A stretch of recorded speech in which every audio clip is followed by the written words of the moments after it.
Hello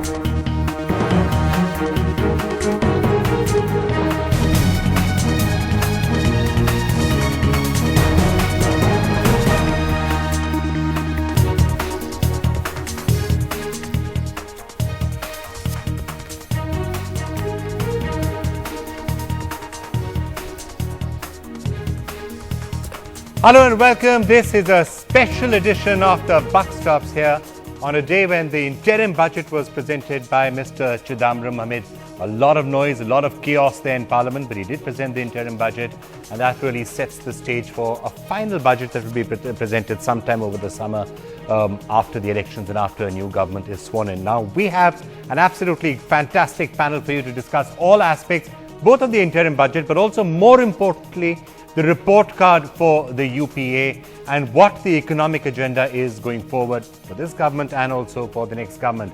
And a great panel, as I said, it's always wonderful to have these three gentlemen together in debate.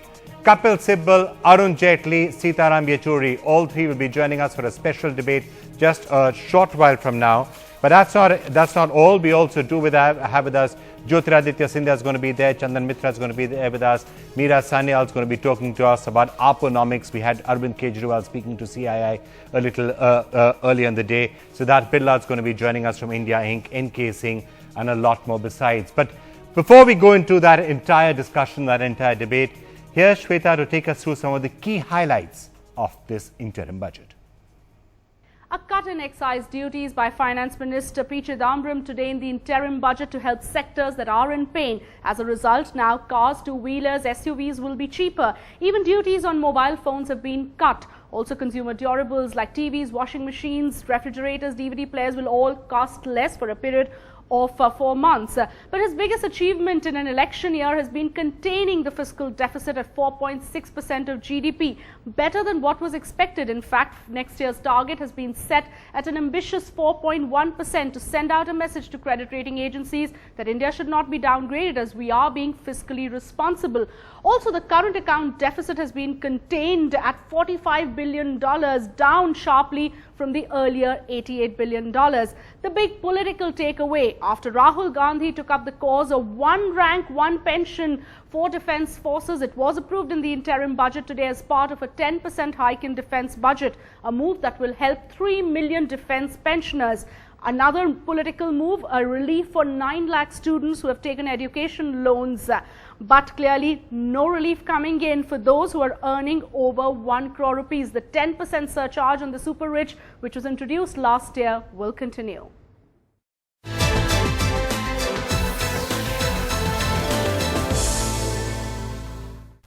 Well, let's now take you through all aspects of this interim budget and also the roadmap ahead for the economy, because that's something else that the finance minister spoke about.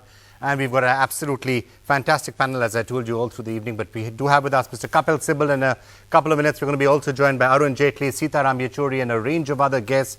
But Mr. Sibal, if I can just start with you. Yes, the finance minister took credit for the fact that the fiscal deficit is under some sort of control and the current account deficit has been brought under some sort of control. He said there's no policy paralysis. But as Narendra Modi said a little later in the day, 296 projects have been cleared recently. He asked, why have these not been cleared all this time? And is that not policy paralysis? Well, quite frankly, if you ask me, Finance Minister is absolutely right. Where is the policy paralysis? If the GST cannot be taken forward, who is the roadblock in the way? It's Narendra Modi himself. If we've not been able to get the insurance bill passed, who is the roadblock? It's the BJP. If we could not get the education bills passed, who was the roadblock? Initially, it was some people from my party itself. But for the last 3 years, who's been blocking all that? Who has not allowed the tax code to move forward? You just look at, you see, we have taken some monumental decisions in the telecom sector. There is no policy paralysis there.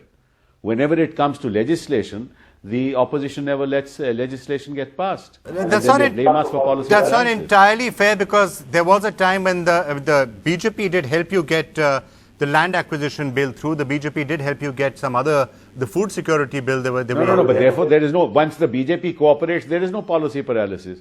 The moment the BJP does not cooperate, it becomes a policy paralysis because they choose not to cooperate. What can we do? We don't have a majority in Parliament. We don't have a majority in the Rajya Sabha. If Therefore, if we want FDI in multi-brand retail, which is not even a legislation, they won't allow us to move forward. Is it a policy paralysis on our part, or is it the policy paralysis because of the opposition and in Parliament? Okay, can I, Mr. Sibal, just set legislative paralysis aside for a moment? Because you're right, it's Parliament, the opposition has to cooperate in some sense. But actually, that's not the real problem. If you ask India Inc., if you ask investors, if you ask any industrialist, if you ask the person on the ground, the paralysis is actually coming in day-to-day administrative decisions. Files lying there, red tape clogging up things, bureaucrats and ministers who almost seem too scared or too paralyzed to take any decisions. That's where the real problem is, and it's got nothing to do with Parliament. Vikram, you are just repeating what people have been saying. You take my ministry, I can only talk about my ministry. Take the telecom sector. Where has the bureaucracy stopped any decisions in the telecom sector? Look at the way the auctions has been done. Look at the way we've turned around the sector right from the year 2010. When this whole process started. We've taken every decision we wanted to take. There is no roadblock. There is no bureaucracy blocking us. Take education. Where's the policy paralysis? We brought the Right to Education Act. They supported us. We passed it. I brought so many reforms in the education sector. So what are we? Where is the policy paralysis in government? Yes, I don't say that everything is perfect. Yes, we could have done even better. But you compare us to the emerging economies in the world. You compare us to Brazil. You compare us to South Africa. You compare us to even Russia. Mr. Sibal, if I could just pause you for a minute. We do have Mr. Arun Jaitley just joining us. I'm just going to throw to him some of what you just said about the policy paralysis part, and then I'll just come back to you, if I may, in a couple of minutes. Arun Jaitley, we just heard Kapil Sibal saying that if there is policy paralysis, the opposition is partly to blame because you don't allow anything to go through in Parliament. So why now should Mr. Modi be blaming the government for policy paralysis? All right, let's start with Parliament, if that's the new alibi that Mr. Sibal has. Last 3 sessions of Parliament have been paralyzed predominantly on account of the Telangana issue. This session of Parliament, since day one, the BJP members have not protested even once. It's the Congress members who have held up the session. Last session passed a record number of legislations. So except for the insurance limits, whether it should be 26 or 49, there is not a single economic policy measure which is held up because of parliamentary sanction. It's not legislative sanctions that you require. It is the executive decision making that you require. Why did you delay these 296 projects totaling 7 lakh crore of rupees by years altogether? Because nobody had a last word as far as this government was concerned. One minister was good enough to pull the plug and paralyze the entire economic activity. Now, it's on account of various policies of this government, including its taxation policy, including various acts of corruption which were alleged against the decision-making process, which acted as a disincentive in breaking the investment environment in the country. And for that, the UPA and the UPA government alone is to be blamed. All right, Mr. Jaitley, with your permission, can I just get a response from Kapil Sibal to that? He's still with us. Mr. Sibal, you want to just respond to what Mr. Jaitley said? Mr. Jaitley essentially said that with the exception of 1 or 2 things, if Parliament has been disrupted in this session, it's because Congress members have been disrupting Parliament over Telangana. Come on, Vikram. I mean, this is the first time in the history of India that Parliament has actually it is functioned for the least number of days in the history of India. Is it because of the government? Don't just give the example of the last session. Look at what's been happening in the last 5 years. Okay, don't just look at the opposition has not allowed Parliament to function at all. There are so many pending legislations. Look at the legislation on corruption. Why would those bills not be passed? We were ready to pass them. And this was in this session and in the previous. We could have passed them easily. What about the judicial appointments bill? Why did they not allow that to be passed? Okay, just stepping away then from Parliament itself, Mr. Jaitley, on the administrative thing which you were saying, that at a grassroots level, is that to your mind the crux of the problem, that when it comes to ministry after ministry, when it comes to the tax department, when it comes to anybody trying to actually implement policies on the ground, is that where the real problem is? Is that where investors are really upset about, the way the tax department and others are functioning? Well, I would analyze, Vikram, more than one reason for this. I think there was nobody in this government who had the last word. The Prime Minister's authority was not running through the government with an authority to really overrule opinions to the contrary. For any economic reforms to be implemented or difficult decisions to be implemented, somebody has to have the last word, and that must be the Prime Minister. Regrettably, that did not happen. Secondly, a lot of expenditure went into social sector schemes which may otherwise be very acceptable, but then they were tempted increasingly to go after votes rather than to go after developmental politics.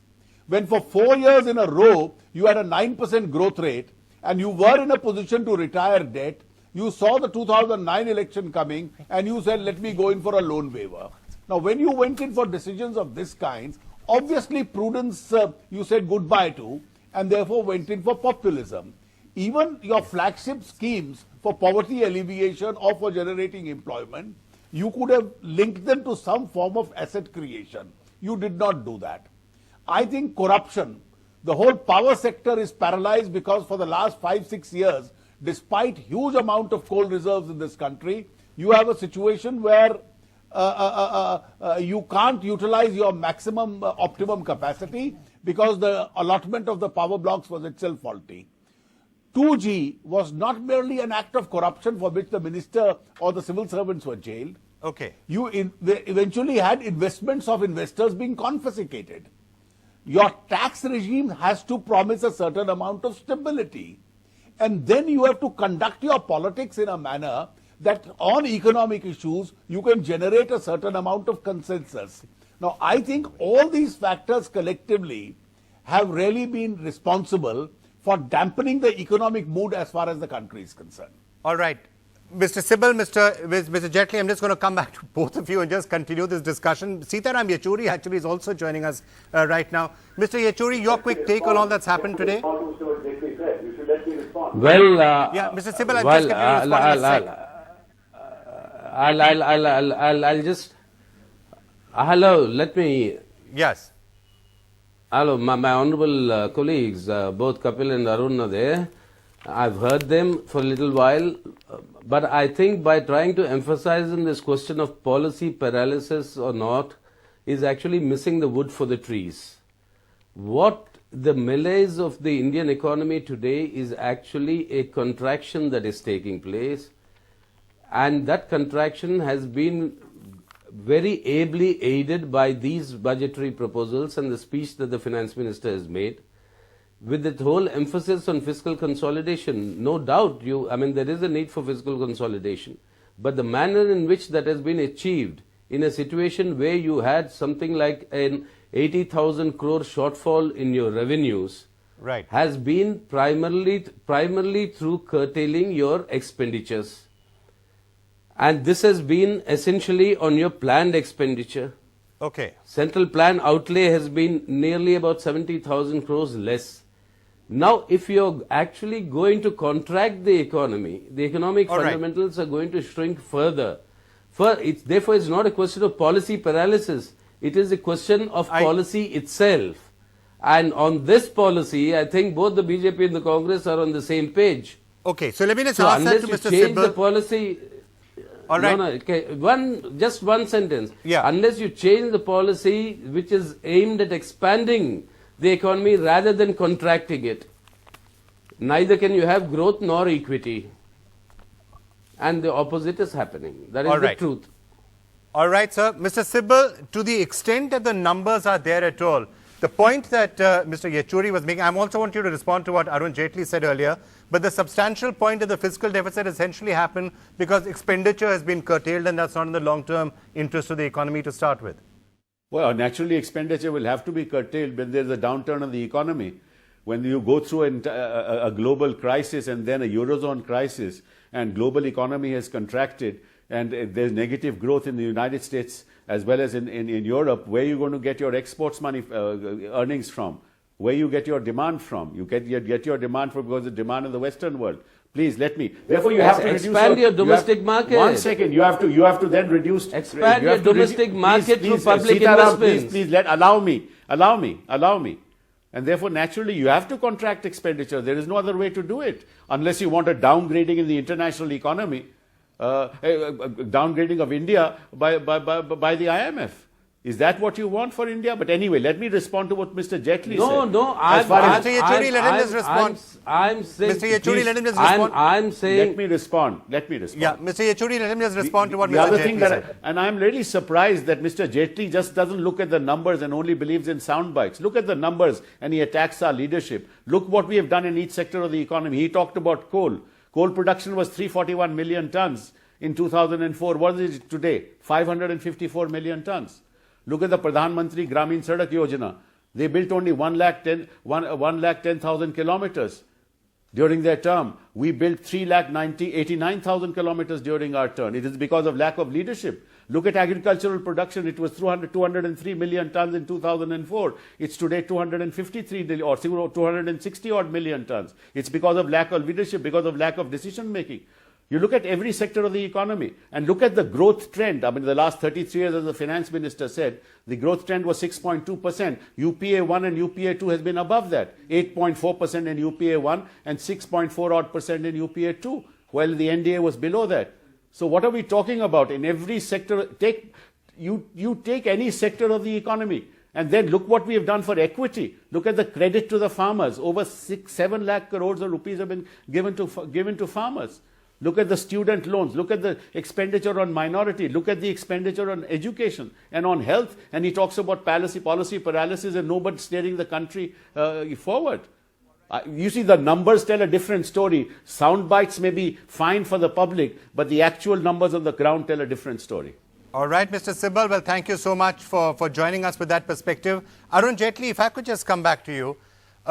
Supposing you had to deliver the budget speech in June or July or whenever the next budget speech is actually due, what would you say or what would you do which would be different to what we've been hearing right now? If you had to deliver the budget speech next time. Well, I don't know who will be delivering the budget speech 3 months from today. But the fact is very clear that the kind of exercise that has gone on today won't be done. Today you came out with a situation, you said, I drew out a Lakshman Rekha for myself that I will bring down the fiscal deficit below 4.8% and claim that you have brought it down to 4.6%. But the process by which you have done it is various kinds of expenditure, including capital expenditure, you substantially cut down. That's the legacy you are going to leave behind for the next generation. And therefore, Mr. Chidambaram may feel a very relieved man today, but I think he's created a very difficult situation for whoever his successor is going to be. And therefore, the challenge of the successor of Mr. Chidambaram is going to be, how do you revive the investment cycle in India? How do you restore confidence of both domestic and international investors? How do you try to expedite the creation of infrastructure in this country? How do you revive the manufacturing sector? Now you have options in real estate, in urban housing, you have options as far as manufacturing. Actual excise collections this time have gone down over the budget estimates, which shows that the manufacturing activity itself has shrunk, a point that my friend Sitaram was just now making.